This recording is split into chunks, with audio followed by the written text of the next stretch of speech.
Hey guys, Ryan Lane with Lane's Barbecue. Got my good buddy here, Jason Meade again, DrivestopCraftBBQ. We are gonna do, what are we gonna do? We're gonna do a backyard weeknight cheesesteak. Backyard weeknight, this sounds like right up my alley. Gonna be quick. Gonna be quick. Super flavorful. Oh, packed with flavor, easy to put together, and it's gonna look as authentic as we can make it here in Georgia. That's cool.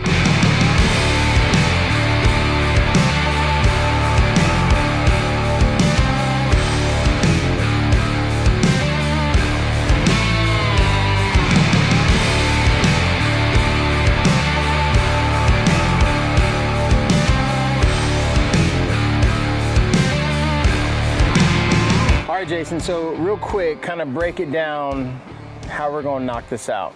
All right, so the first thing we're going to do is we're going to butter some baguette that we've already sliced and split. Okay. We'll toast that off, give it a nice little crust, give us a little barrier to put the mayonnaise on it later. Okay. We will steam it at the end, so we don't need to get it super soft right now. While you're doing that, I'll slice the steak.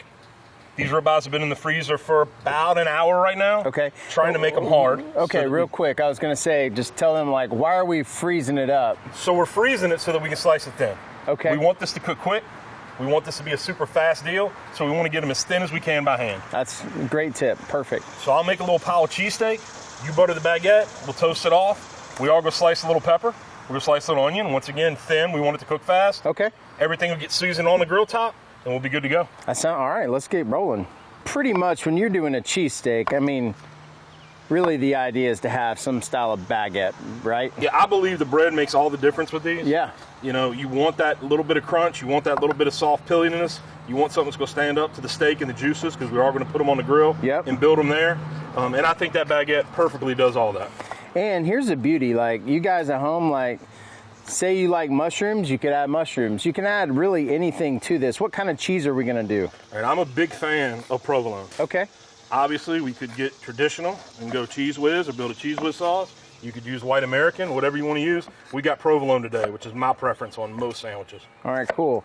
All right, so for as far as the peppers and the onions, how do we want those sliced? As thin as possible.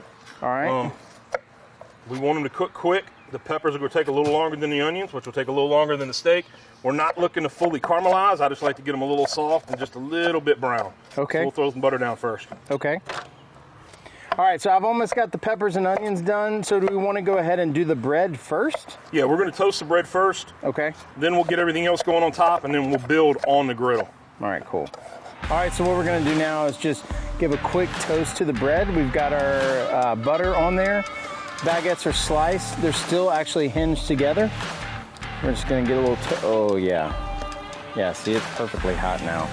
Medium high heat. Take 30, 45 seconds.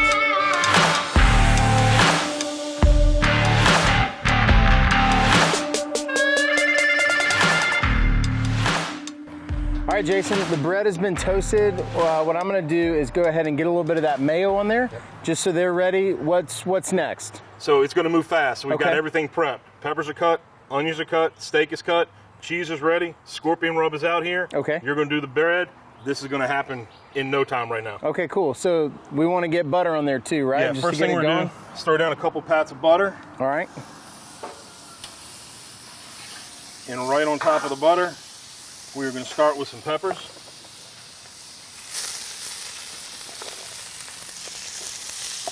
Give those a couple minutes, maybe not even that long.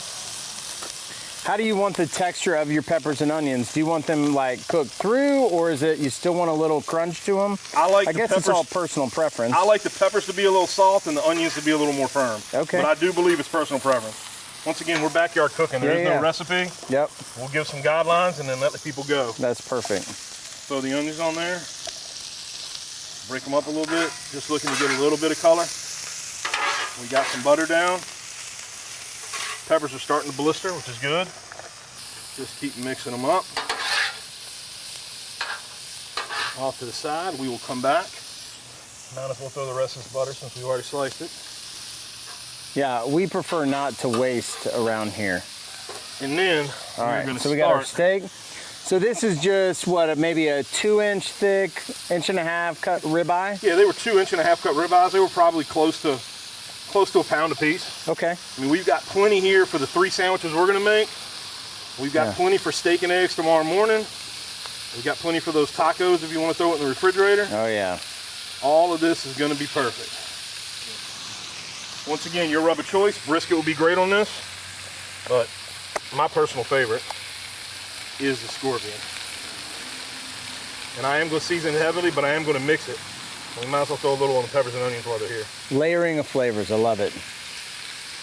So now will you keep it like that just for a second, just to kind of build a little bit of a crust on there? Yeah, if we can get the meat to crust a little bit, we'll be in good shape. Okay. And we'll give it a second, we'll mix it up, we'll come back and season it again if we need to.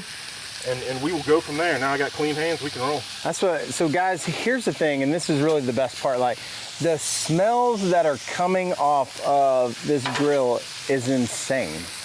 That's really one of my favorite parts. Really, why do we cook? To make our neighbors jealous. Yeah, absolutely. That's, I think, why they invented Instagram. Oh yeah, see, getting that caramelization right there. So we do want to try to break it up into a little single layer. Okay. We talked about it being quick. Backyard, you probably only need one of these to feed your family of 2 or 3 without any problem. Yeah. But we're gonna have plenty. Really, the idea behind this is you can use one cut of meat. Multiple ways. That's right, and then just thin shave it and you can feed so many more people. Yeah, and we use ribeye today. There's no reason you can't use strip steak. There's no reason you can't use flank steak. Whatever your butcher has on sale is what I would recommend going with, because you're gonna season it. There's plenty of fat in this. We added some butter, which is never gonna hurt. Perfect.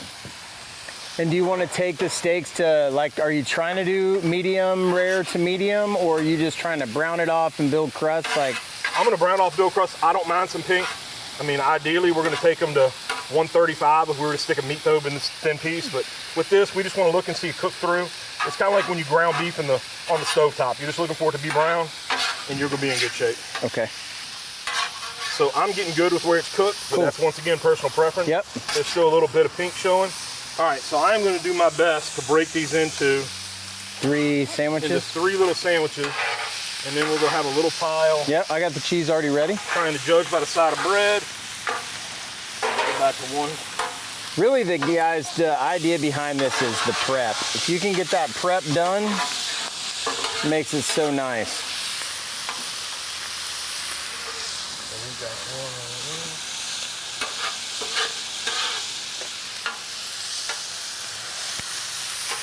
We'll do 1 right up here in the front. All right. All right. You ready? So we're gonna cheese it up. There we go.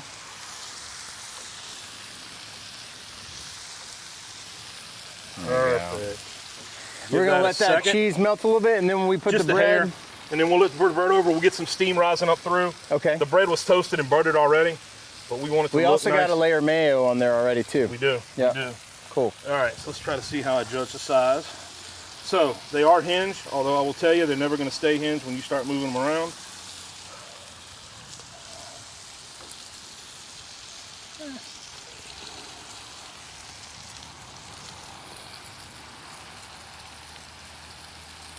All right, now how about this process? Is it literally just...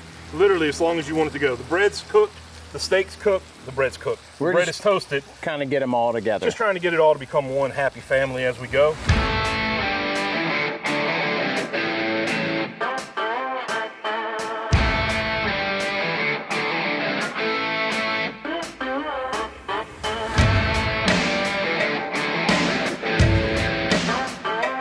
All right, Jason, that really was quick. I'd say less than 20 minutes. Yeah. We were able to prep, cook it, and now we get to enjoy it. So what we have to do, though, finish it up with a little bit of Lane's sort of white sauce. Absolutely. I think it's a perfect thing on the top. Get a little bit of that. Yes, sir. And there's your perfect backyard down-home cheesesteak. That's it. Tell you what, too, you know what would be really cool is we've got this leftover pepper steaks and onions. Get some King's Hawaiian rolls. Make little Philly cheese sliders. Absolutely. Oh, man. A little garlic butter pour on top. Oh, yeah. Yep. All right. I think that's... Perfect. We are singing the same song. All right, man. Hey, listen, thank you so much for coming out. I appreciate This you has been a blast. You don't know how many smiling faces are behind us because it's about time to eat. So you know what, guys? Keep experimenting. We can't wait to see you again. Enjoy. Thank you so much, man. Thank you for having me.